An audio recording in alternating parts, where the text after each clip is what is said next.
thing. Oh, I'm changing mine now. All right, I'll change mine now. If you're here, pretend you're not.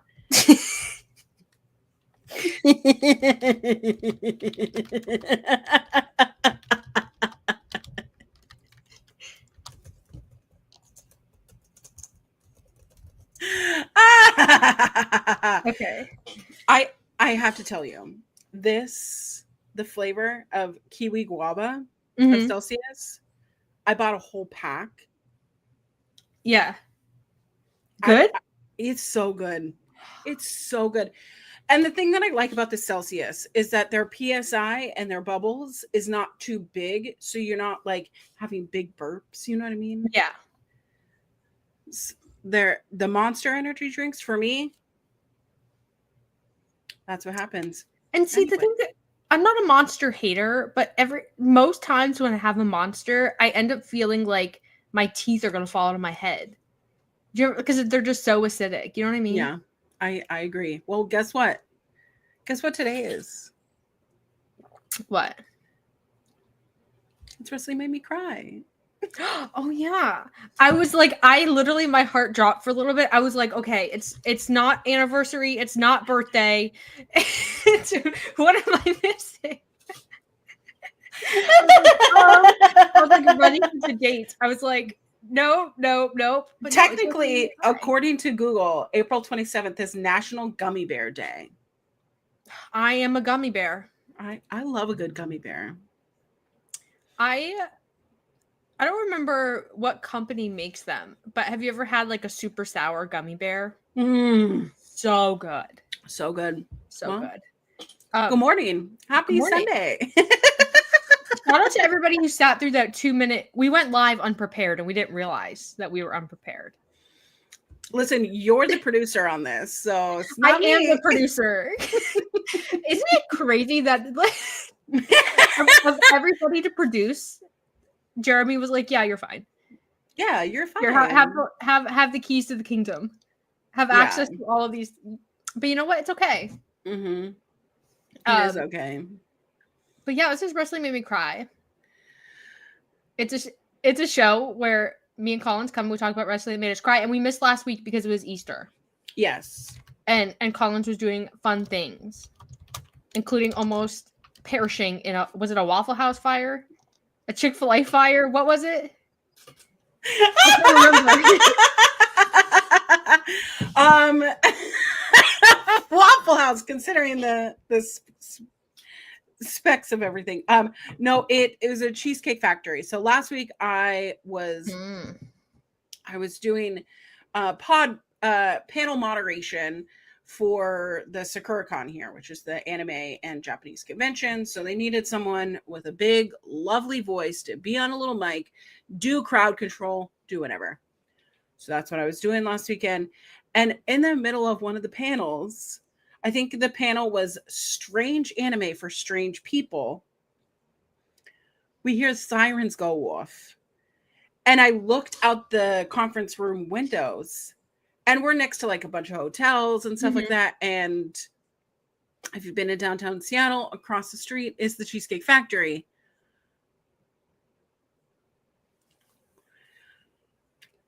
I was told that there were flames coming out of the back. So it was a grease fire. Yeah. This specific Cheesecake Factory location is set to close in 2 weeks. So guess what? Early release for them. Yeah. But the smoke poured into our exhibit halls. We had to evacuate, trying to get thousands of people to do something, and they're just like unaffected by it. It's like, so that was fun. And then, but you know what? You lived. I lived. I was worried because you texted me about it and then stopped responding. I was like, oh my God. I was like, Collins died, and the last thing they did was text me. I just texted you. I was like, look at this crazy article. Yeah. And then we started evacuating. I was like, oh, we got to evacuate. We got to get out of here. Because when you hear a bunch of sirens and you're in downtown Seattle, you're like, this isn't just like one or two. There were like 10 to 12 Mhm. giant big rigs all blaring their horns. That's So crazy. it's pretty crazy. But we lived, and the panelists were like, should we just like keep going? I was like, yeah, no one's gonna be in the space for 30 minutes. Like, and they just kept the thing going. It was kind of fun. But unfortunately, the big like artists alley kind of exhibit halls, they closed because there was smoke. But we were the side of the building that we didn't get any smoke. So I'm glad you lived. Lived to come here to Wrestling Made Me Cry. Yeah. Talk about. Did we miss any wrestling last weekend? Did we miss like any good wrestling? Did anything happen? I don't know. I don't know. I don't think so. I don't think so either. One thing I do know is that if you want your question or your comment read on air, make sure to submit a super chat. I thought about stealing Maggie and Rob's little ticker at the bottom that says like submit a super chat, but then it would cover up our lovely I know our names. I know. So maybe these I'll just colors, by the way, the pink and the, I don't know, golden yellow, those are the colors of the summer. I know. So we are summer people. I've already started tanning. I was talking about this with people earlier. In Florida, you have to start tanning in like February and March so that you have enough like melanin in your skin to not get sunburnt all summer. It's true. I probably have -0. I'm not the vitamin person, but we're working on it. I have a vitamin D deficiency. Like you got to get one of those the like people in Norway have those little things you put your face in and it like shoots UV light at you. You know what I mean? I have a happy lamp over here, which is so funny you mentioned that because it allegedly helps you. But anyway, back to wrestling before we go completely off the rails. Show us your shirt. Wrestling shirt of the day. Oh, the Elite. Oh, unplanned, mind you, guys. Just saying. Vibes. Well, I wanted to wear my sherbet colored shorts today. Yeah. And I'm wearing pink Barbie shorts. You can't really see them. Oh. But there you go. Pink Barbie shorts. Oh, okay. Yeah. Okay. It's because there's pink in here. It's a vibe. It's a vibe. I love it. I'm excited for everything that's going to happen in the next like 3 months in wrestling. Honestly, I was thinking about it today because we have Double or Nothing, which is in Arizona this year, and it looks like it's shaping up to be a pretty big show.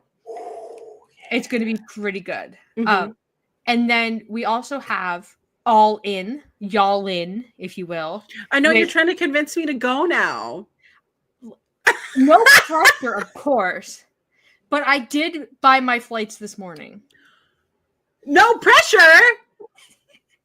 It's okay because my sister is going and some other people in media I know are going. So like no pressure. And if you can't go, I'll just find my way to Seattle at some point this year and we'll get breakfast or something. It'll be okay. It'll be okay. There's so much happening. And I'm trying to budget it all with everything going on. Because here's my thing. My best friend is getting married. Oh, yes, I remember. And then my brother, who lives in New Jersey, right, where all this accent and stuff comes from, him and his wife and my nephew are like, we're just going to show up. Show up where? Well, I don't know when. If it's the weekend that I'm in Texas. They're going to come to your house? Yeah. They'll be in this room. I got to baby proof all this stuff. You know, I got all these mannequin heads over here. Imagine you're just in Texas and they're like, dude. Yeah. we're here. Come to Texas. I know. This is insane. It's insane. The only thing that I don't like about unannounced guests or the guests that go, this is the exact time that I'm going to be here, is this same thing of like paralysis of like, AEW is going to be here in June. Yeah. So then it's like, okay, do I need to buy extra tickets for that? Are you going to be here in June? Are you going to do I need to halt all of my vacation stuff? Usually in August for my birthday, I usually plan a little weekend away. Yeah, you need a timeline. I do. Because listen, the summer, the way I see it is my resistance is now joy, and I'm going to make myself so happy because I'm working a little bit in the summer, but not a whole lot in the summer. Okay. Because people know this. I work on a 9-month contract like all university employees, but we have All In and Forbidden Door in the UK. And then, guess what? We still have All Out. And guess what? We still have Full Gear.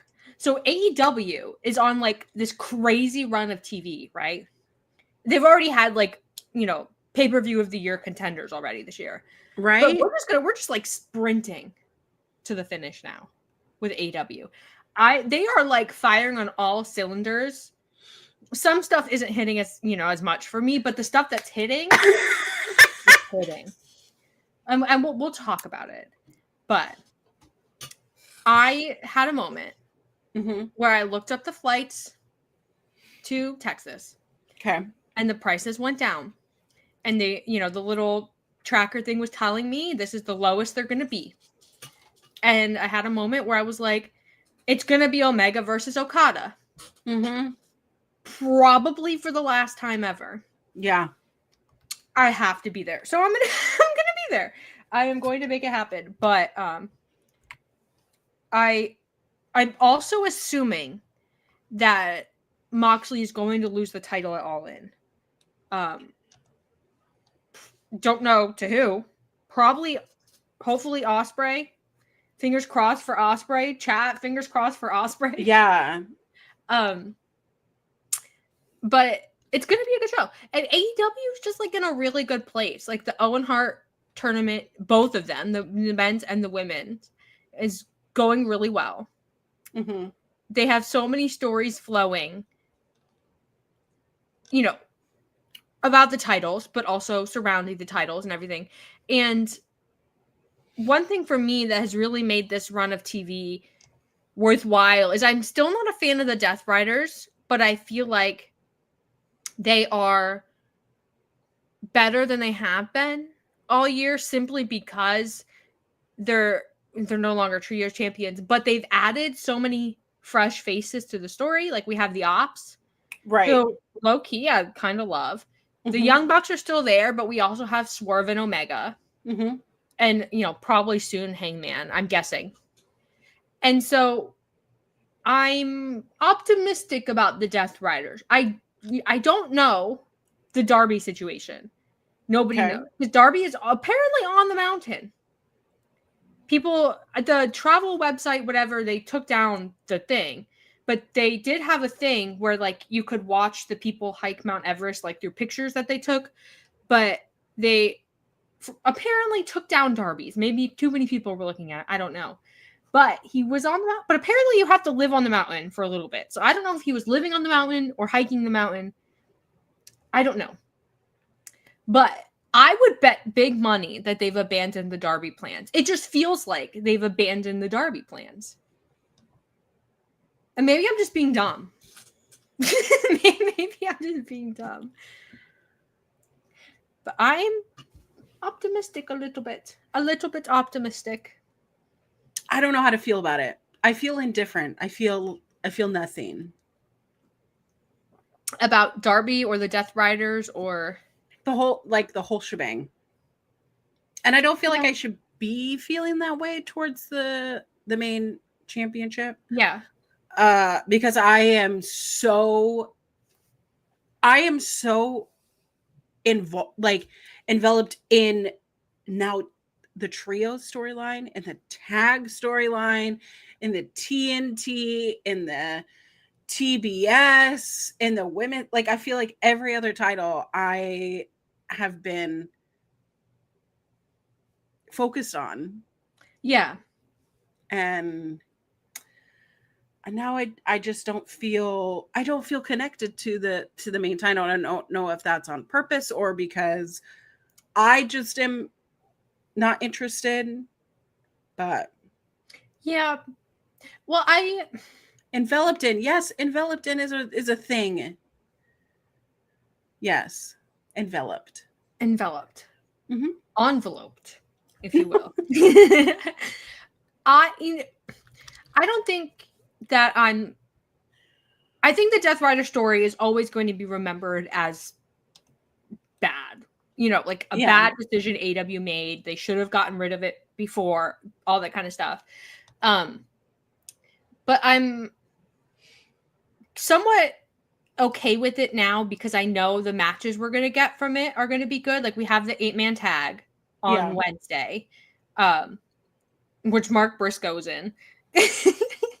But we have Joe and Mox. We have, I'm presuming, this is speculation. I'm presuming there's going to be something fun at Double or Nothing. Collins and I talked earlier, like Stadium Stampede, Anarchy in the Arena, like something along those lines, something fun.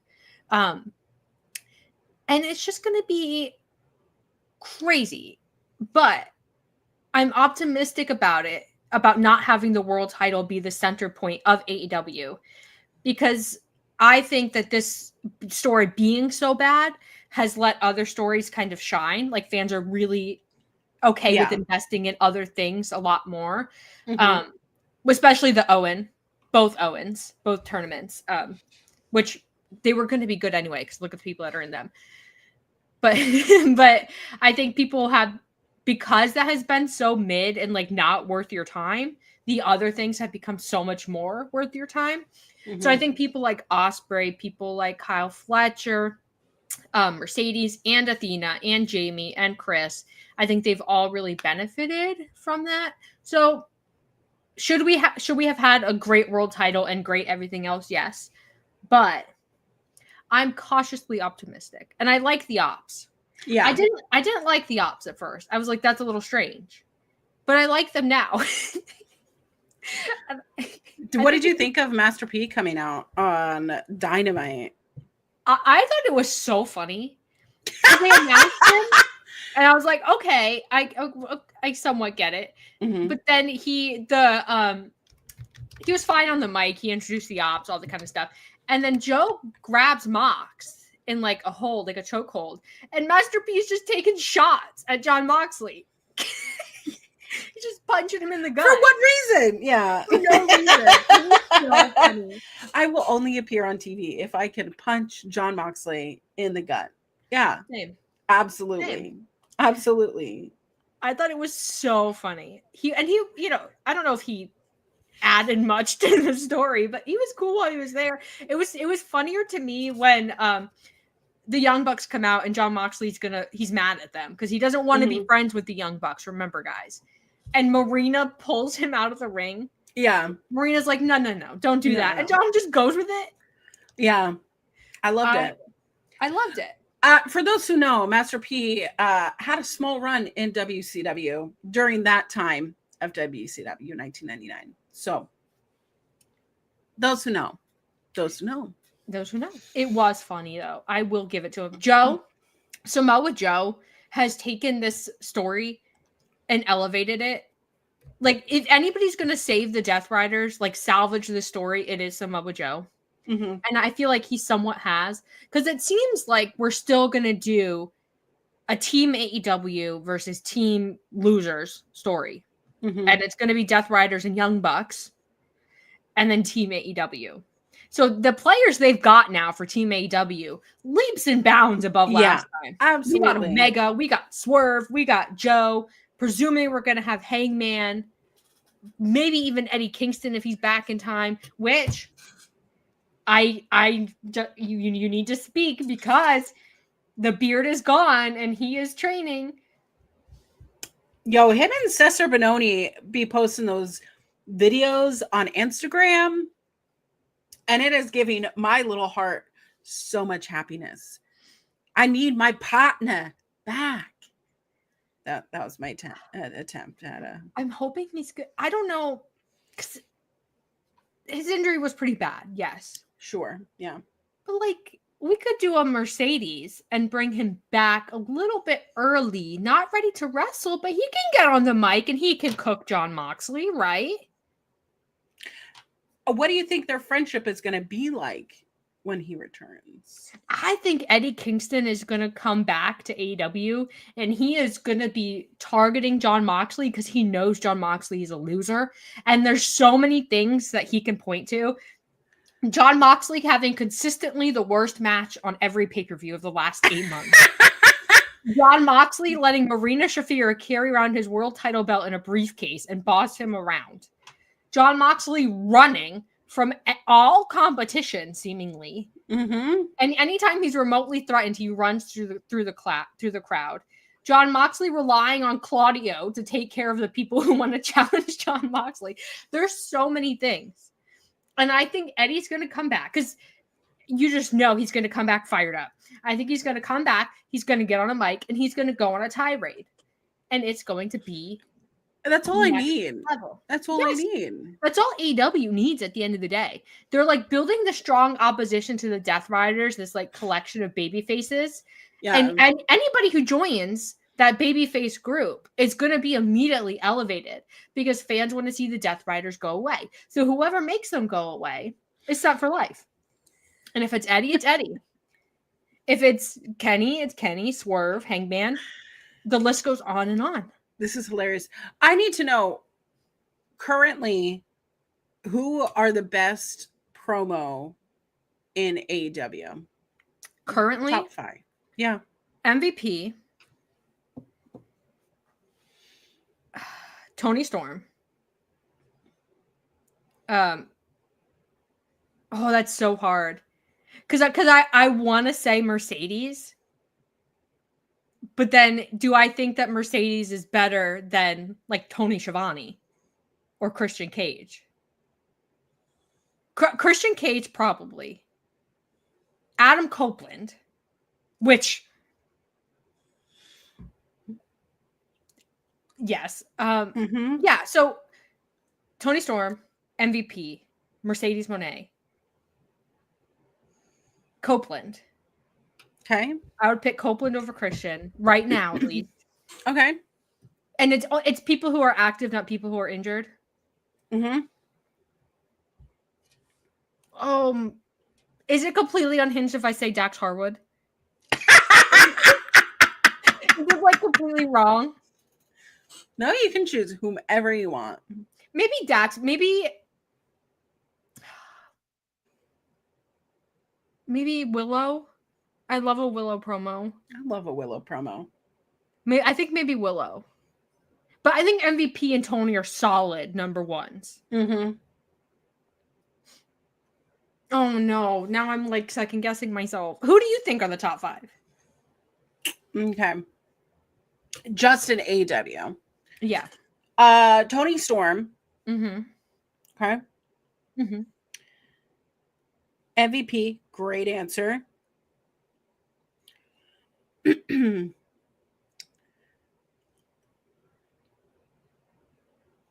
That's the thing. It's like, who comes on the mic and you're like, this is going to be fantastic.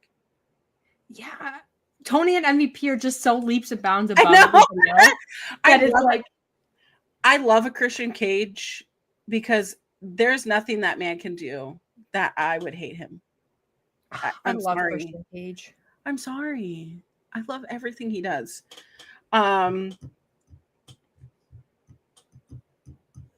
Swerve and Hangman. Oh my God. I forgot about Hangman. Oh my God. Hangman. Samoa Joe. You know what? Kyle Fletcher. Will Ospreay. I don't like it. I don't know. We forgot everybody. See, okay, redo. Pretend nothing happened. Oh my gosh. Okay, it's MVP. MVP Tony. Okay. Samoa Joe. Okay. Adam Copeland. Okay. Will Ospreay. Okay. I love when he gets emotional about wrestling. And like when he was posting on Instagram and he was like, there's no better feeling than this. And it's just people shouting We Osprey. forgot about Kenny Omega. And Mark Briscoe. And Mike... Okay, start over again. Chat, start over. Start over. Everybody start over. This is fine. There are no rules to your list. However, there is though, because MVP and Tony Storm are undeniable. If you want me to read your chat, or if you want me to read your list, go ahead and send a super chat. It's hard for us to keep up with the chat. I'm going to be honest. Yeah, we do our best though. We see you. We appreciate you. But if you want to make sure that your question or comment or whatever is read on air, make sure to submit a super chat. We read all of those. They pop up on my screen in bright neon colors, so I get them all. Amen. But maybe this is another thing after the show I'll post on social media and we can get the gears turning. When I posted that the pillars of the women's division one, that was crazy. Yeah. People started to get a little snappy with each other. I didn't appreciate that. Didn't appreciate that at all, but it's okay. Who do you think is the worst promo in AEW? I have one. Master. Yep. 100%. I knew you were going to say that, and I'm so glad. Chris Jericho, so bad.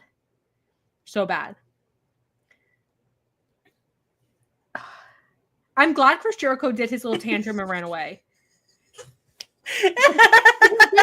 Or does AEW TV feel so much better when you don't have to listen to the learning tree? I love a Big Bill. I love a Brian Keith. Yeah. Keep them. They deserve better. Chris Jericho. Chris Jericho is just so bad.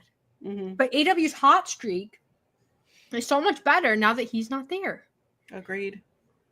It's just night and day. FTR has cut some good promos. Especially their little battles with Tony Schiavone. I've been into it. I'm not going to... FTR's heel turn, I've been into it. I cannot lie. You think Don Callis is the worst promo in AEW? You know what? Actually, with how good everybody else is, I do think Don Callis is falling down the ranking. Because if you think about it, Don Callis got so much mic time when AEW was like in the trenches, like at its worst. And now, I don't think he keeps up. I'm just saying. Athena's a really good promo too. Yeah, but is she technically AEW or is she technically, I guess. I don't really know what's going on with ROH. They moved the show, the pay-per-view. They moved Supercard to, which Supercard is now going to be the night before Y'all In. I got heated online about this because before AEW, there was a specific calendar for a very long time where specific things went. It is part of the history of Ring of Honor. And now they're pushing Supercard in its not place. That's not where it's supposed to go. That's where Death Before Dishonor. So you want to push Supercard there. Okay. And now you want to push Death Before Dishonor to All In, which, okay. I just feel like that's how Ring of Honor has been treated this whole time, is an afterthought. And I don't get it. Because Ring of Honor pay-per-views have been like the highlight of Ring of Honor. Like you don't watch Ring of Honor week to week. Most people just watch the pay-per-views. Mm-hmm.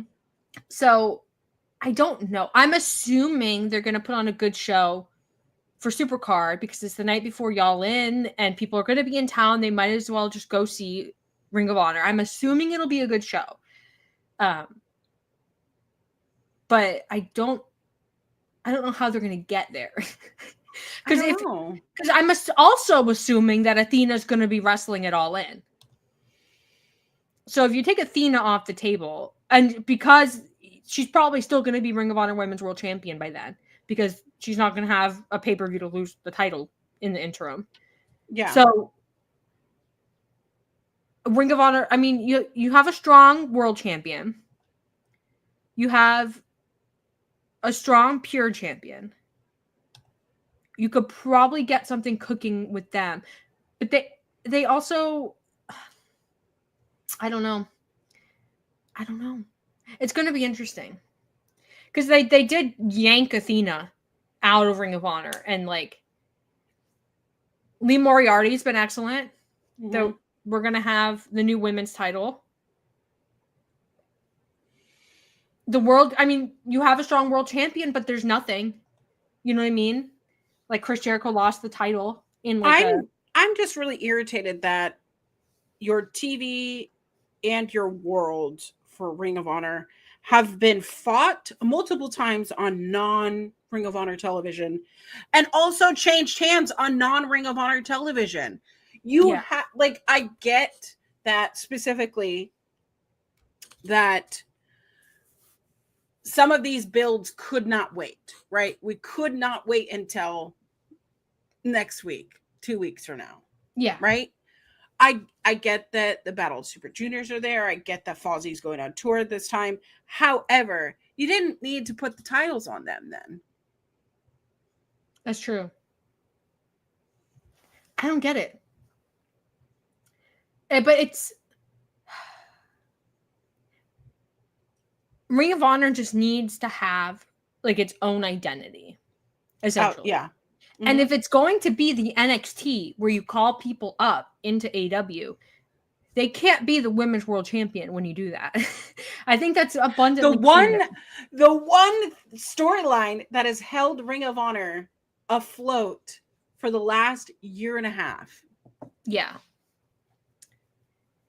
I don't get it. But I don't know.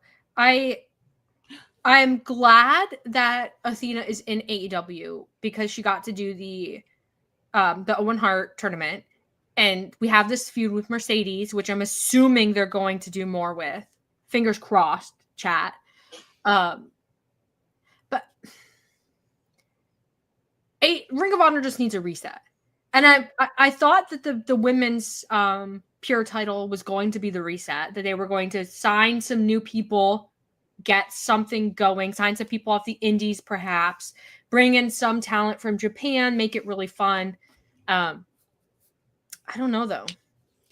As one of the few media people left still covering Ring of Honor, I can assure you that there's nobody that wants AEW to succeed with Ring of Honor more than myself and Kyle K. Sparks. Kyle K. Sparks has been at it since the inception of Ring of Honor. Yeah. A loyal subscriber, so to speak. And all we want to do is see it succeed. The foundation of Ring of Honor intact, like it not be so bastardized. You know what I mean? Like, it's just at this point, it is a shell of what it was. And it just sucks to see something that held so... it's hard for me to put into words that, like, it's something that I've held at such high regard, especially the Pure Championship. You guys know that the Pure Championship is my favorite title of all promotions. It sucks to see how the company that I once loved has turned into an afterthought and a joke. Because it's not a joke to me. It's wrestling, but it plays the strings of my heart of a different type of wrestling, a different type of wrestler in Ring of Honor. Yeah. I don't know. I don't want to cry here. No. I think ultimately Tony bought Ring of Honor to save it, and they didn't have a plan, and they never made a plan. Ultimately, so I don't know. I don't know where they're going to go with it. I don't mind doing ROH AEW like cross promotional stuff because I think sometimes it can be fun. Absolutely, but you just need to like that if you're Ring of Honor champion, you need to be Ring of Honor and cross over into AEW. Yeah. Like, you can't just be in AEW and be Ring of Honor champ and never cross into Ring of Honor, if that makes sense. You can't, like, that's the joke that it is like, once people become the champion of, you know, a Ring of Honor thing, whether it's the main title, whether it's the pure title, or it's a TV title, whatever, it's the fact that the moment that that happens, they are no longer on Ring of Honor television. That's what happened to Mark Briscoe. Mark Briscoe was on Ring of Honor television week after week after week, gets the championship, and then disappears. Yeah. That's what everyone was complaining about Eddie Kingston when he was champ, is that he never really showed up on Ring of Honor television. He gets it, and then he never showed up back on Ring of Honor. He gets, you know, beaten by Chris Jericho. We know that Chris Jericho's not coming to freaking Ring of Honor. All he does is cutting backstage promos. Because guess what? Ring of Honor is filmed at the same time as AEW. It's not like it's at a separate location. And don't even get me started on these tag titles. Yeah. Where they have forced people to relinquish the tag championship. But then all of a sudden, you have the Von Erichs, wrestling royalty. Where are they?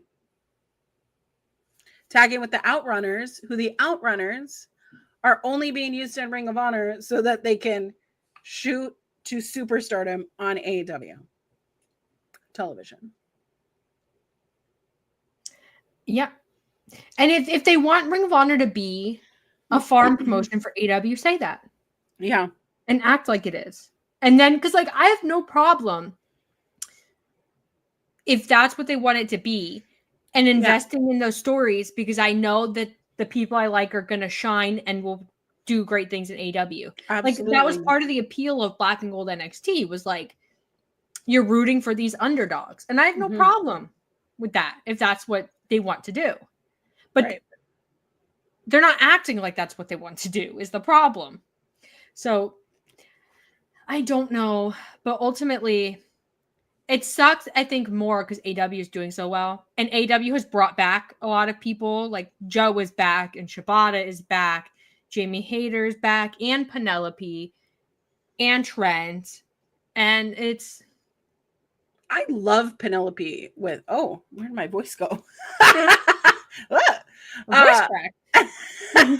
Penelope with Megan Bayne has been such an adventure to see, because OG AEW people love Penelope Ford, love where she's come from, have cried with her, cheered with her, how much she's grown coming into this promotion.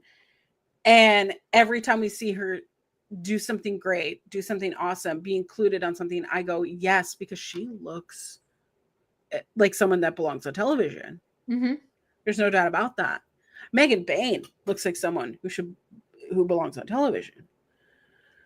So more of that, please. More of that, please. Yes. You know? And their pairing does feel a little unconventional, because they're stylistically, not in terms of their wrestling, but in terms of their wrestling and in terms of their characters. Yeah. Not all that similar, but it kind of works. I can't lie. It kind of works. And I like that. I like having more women's pairings. Like, not every singles wrestler in the women's division needs to just be by themselves or have a male valet. Like, we can have some little, no shade to Luther, of course, but we can have, never duos. And I still firmly believe that AEW would be fine if they had women's tag titles. I know people say that the division is too small, but I don't think that's true anymore. I really don't. I don't think it's too small. They just need more time. Yeah. If more titles were added for the women's division, does that guarantee that they'll be on a pay-per-view? Because you know that Tony doesn't book non-title matches for women. Yeah, which is still my biggest gripe with the women's division. I I don't know. I think they have the people, and I think AEW has the space. I think it's just a matter of pulling the trigger and doing it. Because I also think this is a point where fans have been the most invested in the women's division, which just says a lot for these fans. Trust me. So I think obviously Mercedes is a strong champion. Obviously Tony is a strong champion. But when you have people like Chris and Willow and Anna Jay and Queen Aminata and like this strong group of talent who just kind of have to wait, I think that's where they get in like murky waters. Because in the men's division, you have the TNT and you have the world title, but you also have the international and the continental and the tag and the trios. And apparently every Ring of Honor title is also available to you. So I don't know. I feel like if you're going to keep adding people to the women's division, tag titles is not a bad idea because you can do some really, really fun stuff. And it also, I mean, I am boycotting WWE, but they have women's tag titles. And I think if you're going to be the alternative, you should double down on it and do women's tag titles and actually do them and not give them attention and not act like the other people. Which that is the end of my conversation about WWE. But also, AEW seems to want to build a strong relationship with Stardom and with CMLL. So build a strong relationship, build a strong women's division, and you can have that crossover easily. That's why I'm really curious, like how Forbidden Door shakes out. It's historically not been the best for the women at Forbidden Door, but maybe the tide will turn. Who am I to say?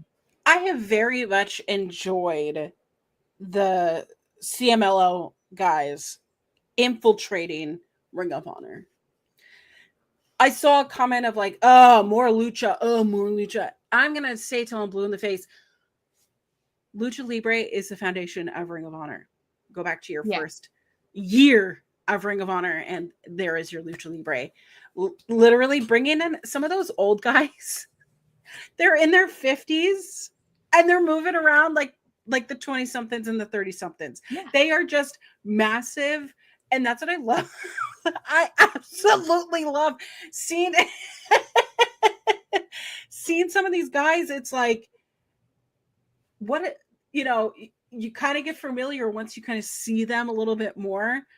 But oh my gosh, you learn so much. And then when you start following them, when you start looking at CMLL results, when you go, oh, like these guys are the pillar of CMLL, not necessarily your mainstays or your main events, but they can go. They're doing suicide dives. They're doing flips off the second rope or going to the outside. Like, not all of them wrestle like Commander or Vikingo, but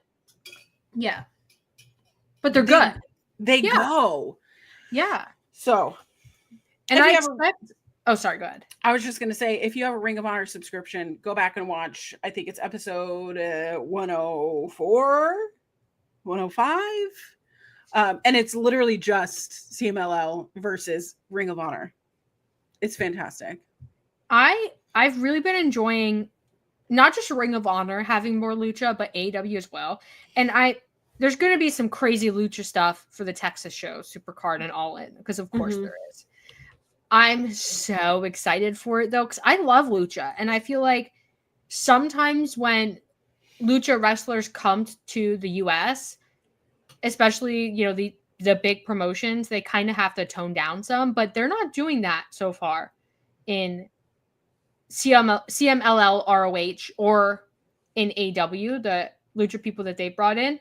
So I am invested, especially because the Lucha Bros have left. Not that, there's, a quota for lucha talent, but I think that like fans are searching for lucha to like grab onto, and they've introduced a lot of people so far who have been excellent. Just top to bottom, because you have Hologram, who's been a fan favorite, the Beast Mortos, who has been a fan favorite, Roosh is back, like the list goes on and on. So I'm into it. I'm into it. Oh, I'm always committed to AEW going back to being a show that has a variety and a mix of styles, that it's not just, because it did feel like for a little bit there, especially in 2023, like to the tail end, where it was like AEW style or nothing. But now we have Lucha. We have the Opps with like more Samoa Joe, hard-hitting, grappling kind of stuff. Samoa Joe is his own style of wrestling. He's his own style. Why is that man so agile?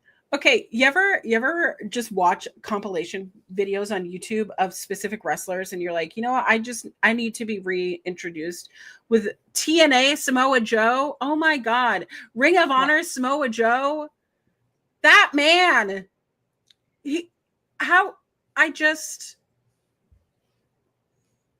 I love him so much. We have a super chat from Bianca Leia, who says, at Stardom today, Thelka lost and was fired. Possibly wrapping up her time with the promotion would be a great AEW addition for the women's division. Okay, you want to see a badass... Why do you censor yourself? I don't know if I can say that here. But Tekla, she... video game character, anime character, like action star. You see her, you see the way that she brings herself out to the ring, you see the way that she wrestles, you see what she did to Athena back in January. My God, I forgot about that match. Bring more of that if she comes to AEW. Yes. And I know that there will be comparisons and be like, oh well, AEW is trying to keep up, because they got Julie, WWE got Julia.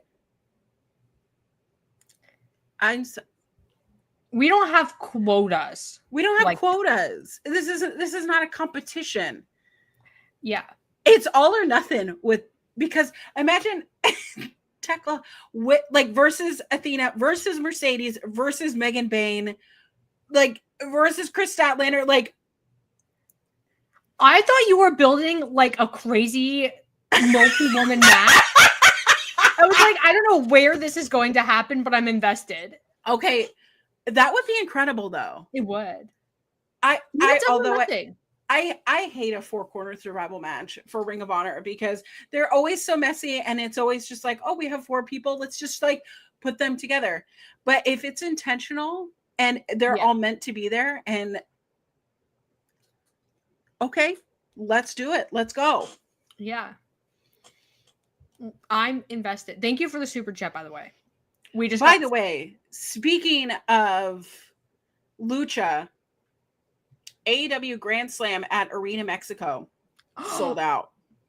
I forgot about that. Sold the fuck out. June 18th? June 6th, 7th, 19th? June 18th. June 18th. It's going to be crazy. Because if you think about it, right, it's their first time in Mexico. So it's going to be, they need to make a statement, right? And they need to say, AEW is not only, they've already proven with the sellout, they're popular in Mexico. But they need to prove that, they have something to bring. Because Mexico is a wrestling country. Yeah. And they're underrated in the eyes of Americans, I think. But because some Americans see, oh, you can't speak English, I am not interested. Literally. And then they don't have the way a lot of Americans fetishize Japan. They don't have. But I think AEW is going to put on banger matches. Obviously, the build to All In, it's not going to be all in pay-per-view level crazy shenanigans, but it's going to be, I think, one of their best shows of the year. And I'm so excited.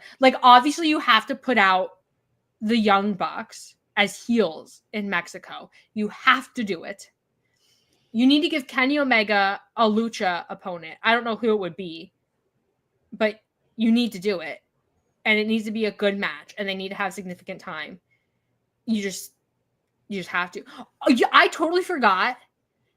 Do you remember last time So remember when FTR were like AAA tag champs and they went to Mexico? Yeah. And it was like FTR with like Vicky Guerrero or something. And the fans hated them and like spit on them and threw beer at them and all that kind of stuff.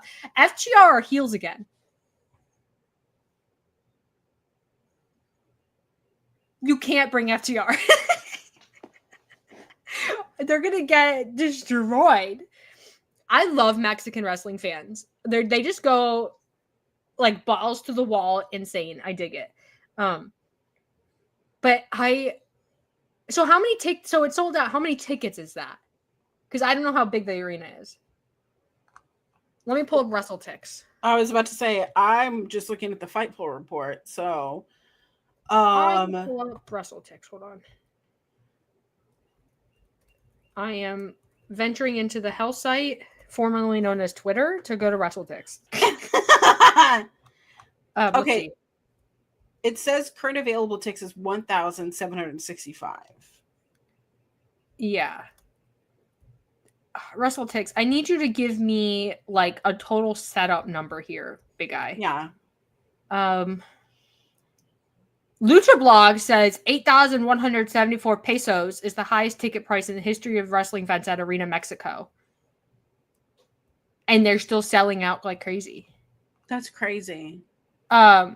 So for this setup, this is per WrestleTix, mind you. For this setup, the lower bowl accounts for a total of 6,004 seats, not including the upper levels. And they've only started opening the upper levels gradually. So like thousands. Yeah. A big freaking show. That's insane. In Mexico City. I love it. AEW having like taking risks and doing these shows in other countries and still maintaining healthy relationships with other promotions in other countries.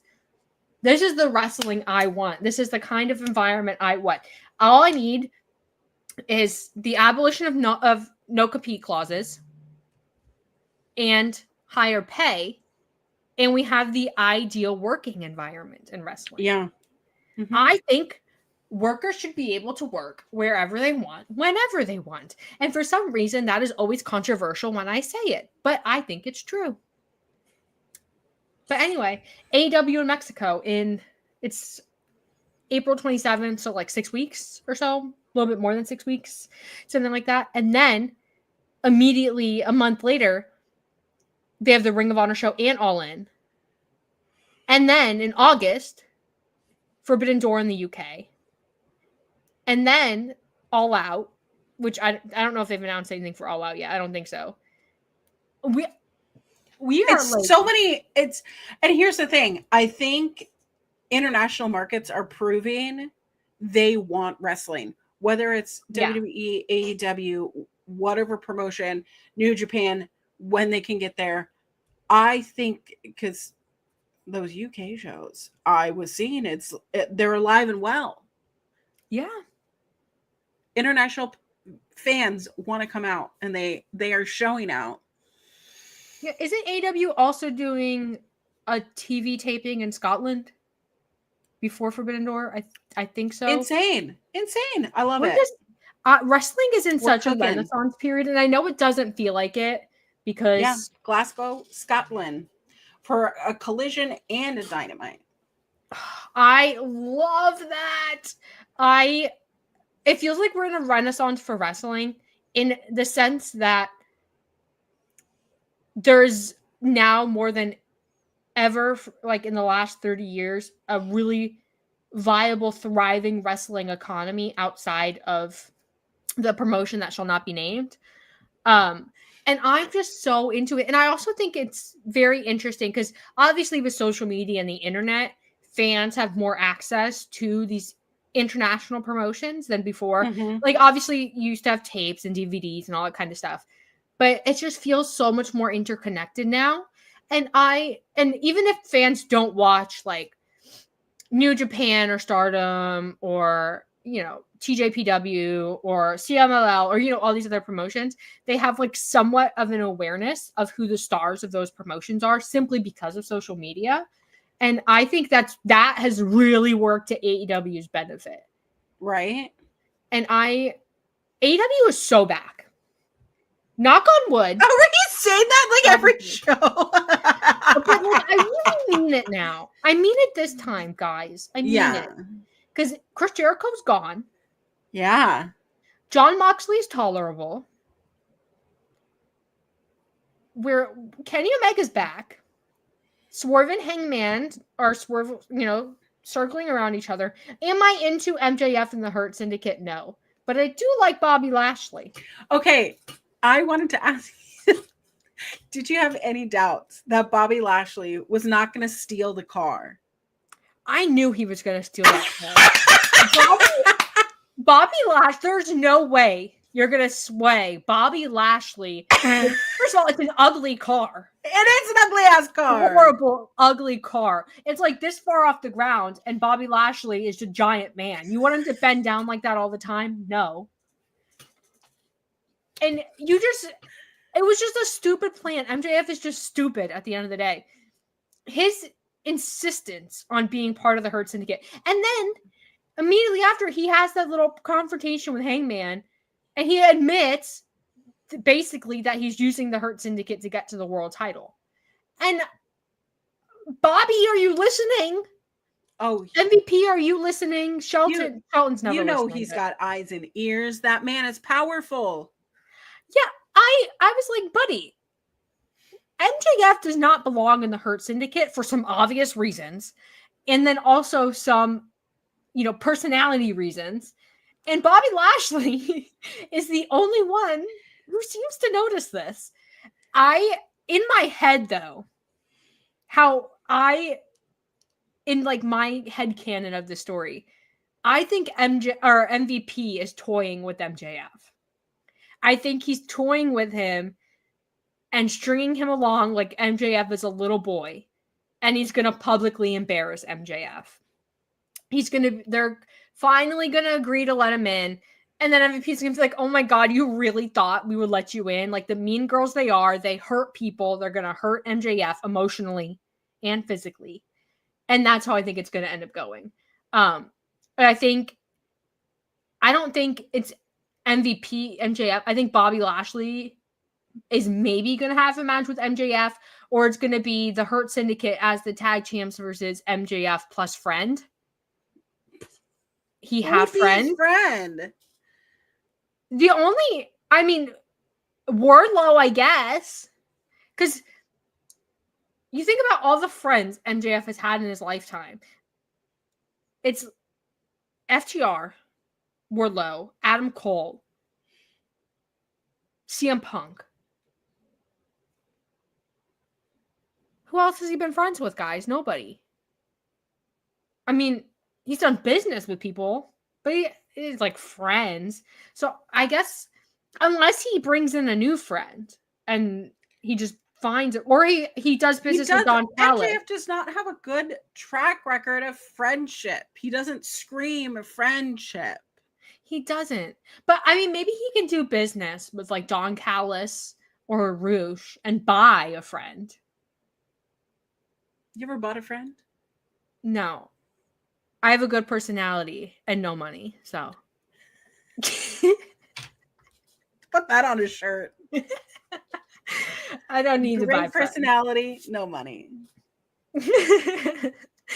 I don't know, because it has to be like the only person is Wardlow. Because like, can you imagine Wardlow squaring up with Bobby Lashley? It would be gold. But I don't know where Wardlow is. I don't know where he is, what he's doing. I don't think anybody knows where he is. There's like really nobody else though. Like, who do you think? I don't think MJF has friends. I don't think he has friends either. I think that he has to trick someone to be his friend. Who's he going to trick? MVP. He leaves aside, but he's a Trojan horse. I just pulled that out of my butt. Perhaps. In my head, I was also thinking he could trick, one of our little fresh, pure baby faces. Like Anthony Bowens. He just tricks Anthony Bowens. That'd be so sad. But I'm still on my Anthony Bowens versus Shelton Benjamin agenda. And if that's how we get there, I'm fine with it. Absolutely. I'm fine with that.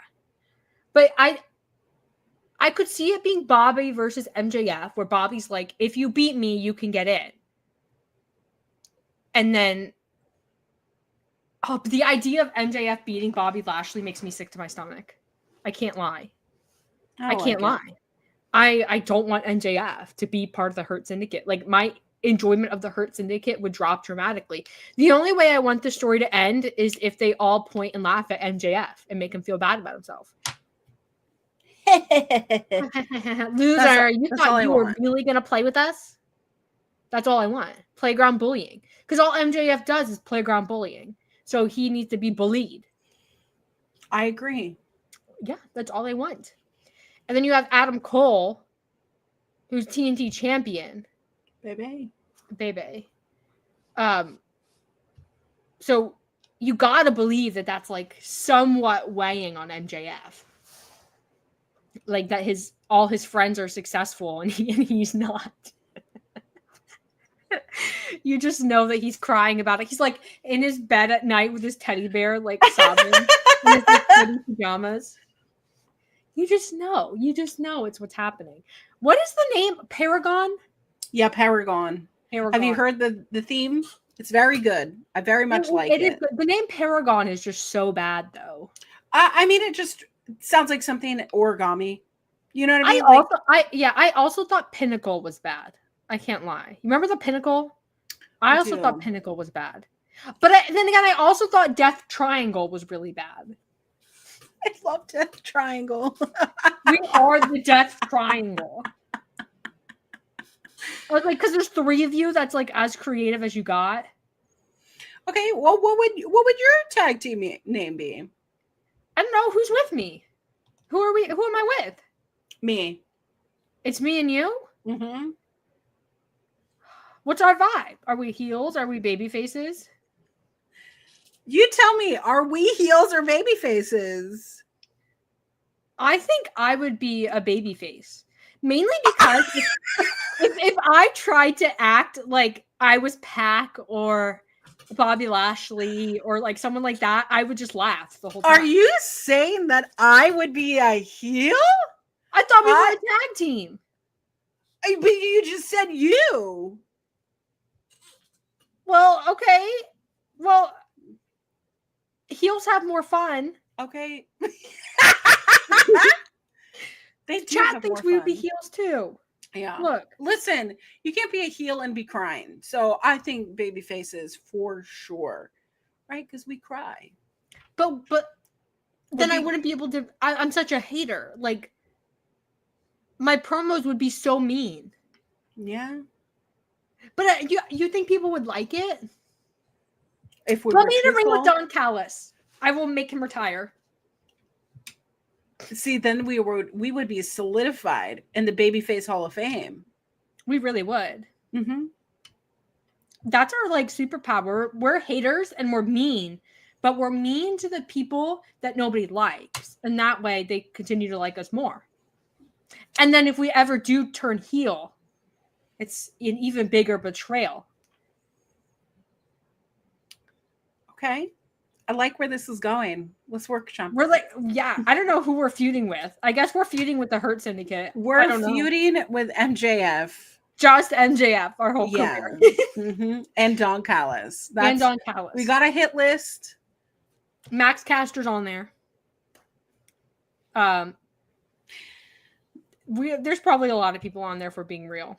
Mm-hmm. But listen, I think that's acceptable.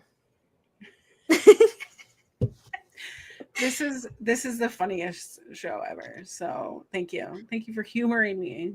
I love that we come on here every week and just let it out. We normally come in with some semblance of a plan chat of what we need to talk about, how the show is going to flow. This week, nothing. We just showed up. We did show up. But you know what? We showed up. We showed up. We've done 30. This is our 39th episode. We're allowed one non-prepared episode. We're allowed. You know what I also just realized? Hold on. When is our... Okay, so I'm going to miss one show in June.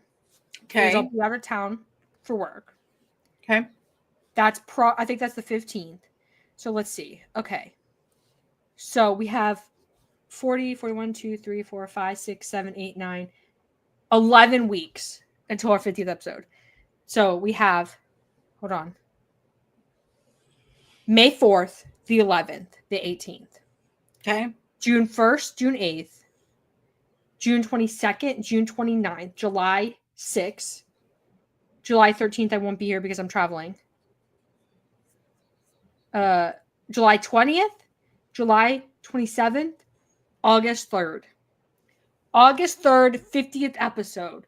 Start planning, chat. We have to have crowns, everything. We're gonna have crowns. I'll probably be in we'll be in costume. I'll wear a costume. Ooh. I'll bring snacks. We'll have like a picnic or something. I'm into it. I don't know what I'm asking you all to prepare for. Just be prepared. You have months. Get ready. I don't know. I don't know if we ever did anything for our Tag Talk 50th episode because our counts got so messed up, thanks Jeremy Lambert, that I think we passed our 50th episode and didn't realize it. Because I think what happened was we were counting by our playlist on Fightful Overbooked, and there were a few episodes that Jeremy accidentally took out.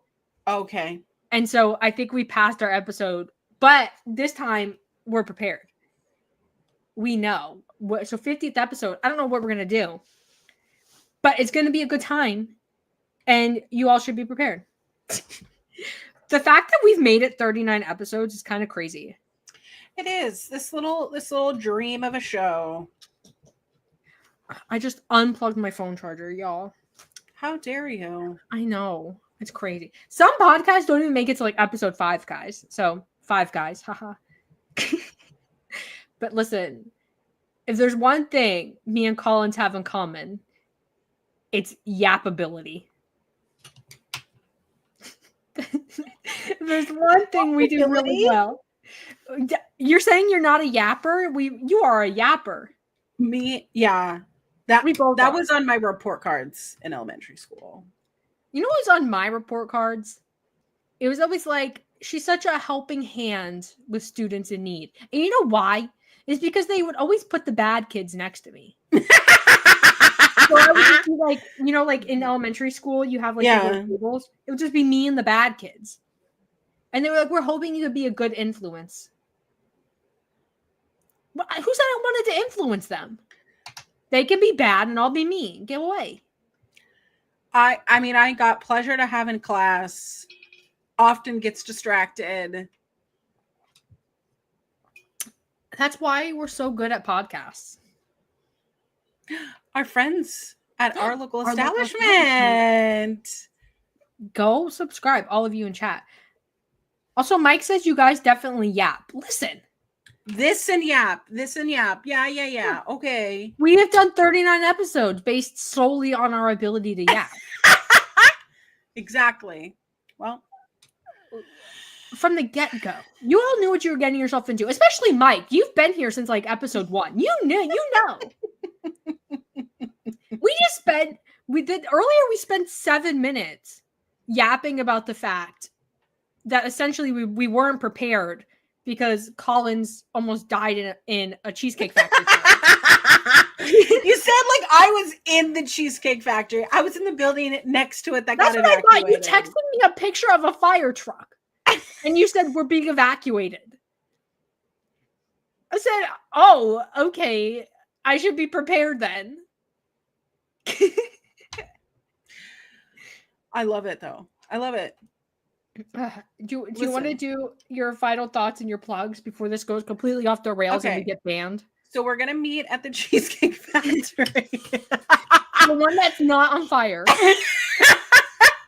My plugs. Hey, hello. I'm Auntie Collins. I am your queer auntie for all of your crying wrestling needs. I'm a professional crier because this show makes me a professional. Go follow me _queer auntie on all social medias, Twitter, Blue Sky, Instagram, TikTok, whatever you want. I'm there. You should find me. I stream usually Thursdays through Sundays. We're changing up some of the streaming schedule. So be on the lookout for my social medias because guess what? RuPaul's Drag Race, a non-wrestling thing. If you love RuPaul's Drag Race, All Stars, the next season is on Fridays on Paramount Plus, and we're going to try and do an actual post show to it and not a day after. So you're gonna wanna tune in. I am mostly over at our local establishment. They were just in the chat, so go follow them right now. I am one of the few people still covering Ring of Honor. Our show is called Honor Ramble. Again, I'm a yapper. We yap because what else are we going to do about Ring of Honor? That is Thursday evenings. For me, it's 7:15 p.m. Pacific time. It is 10:15. So if you don't want to stay up, you can always watch it on the replay. Fridays, we're going to be doing our post show over on our local establishment. Saturdays, question mark, not announced yet. And then Sundays, I am here for Wrestling Made Me Cry for all of your crying wrestling needs. Because guess what? If it doesn't make you cry, doesn't shake you, why watch it? Period. Put that on a t-shirt. Kylie, where can we find you? You can follow me on Twitter and Blue Sky at Kylie Wrestling.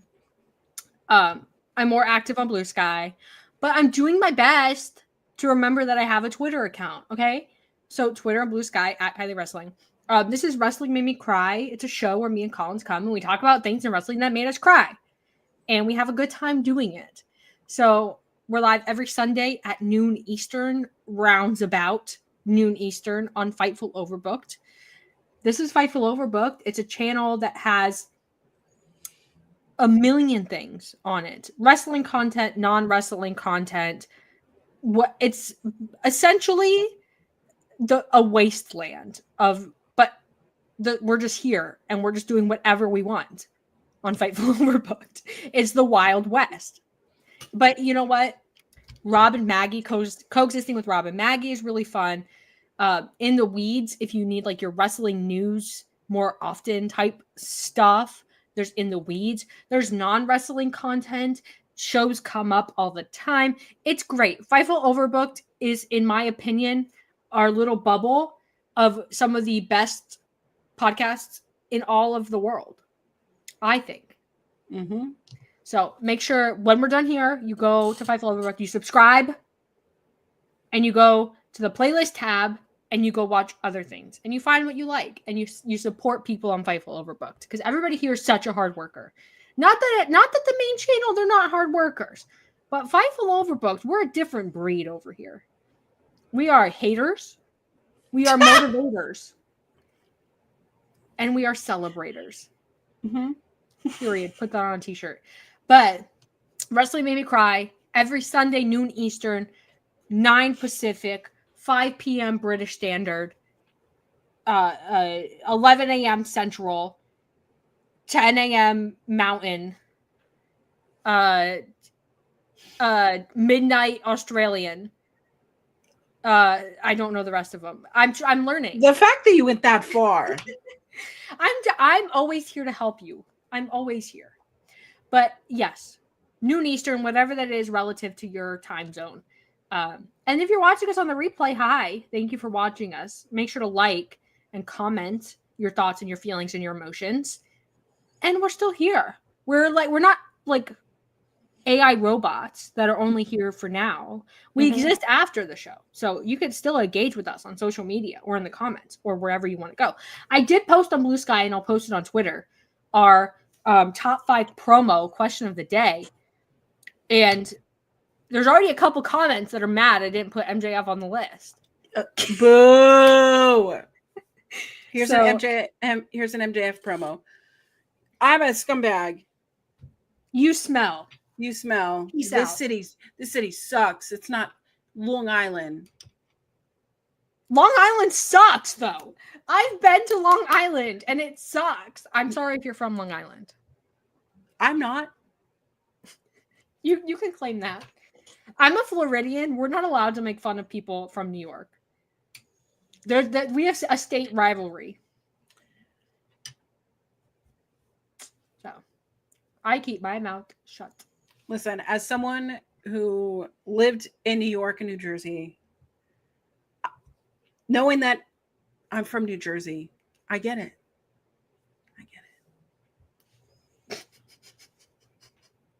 Okay. We should probably go before we ruin everything. New Jersey. Woo! I did like New Jersey. I cannot lie. I've been twice. It's me I did fist like. pumping. I did like. And I like Manhattan. And I like Queens. So, but thank you guys so much for joining us. I had such a blast. Make sure you go to social media and you leave your promos, your top 5 promos, AEW promos. And we're going to have a good time with it. And nobody's going to fight. And we're all going to have fun. But anyway, thank you guys so much for joining us. We'll see you next week.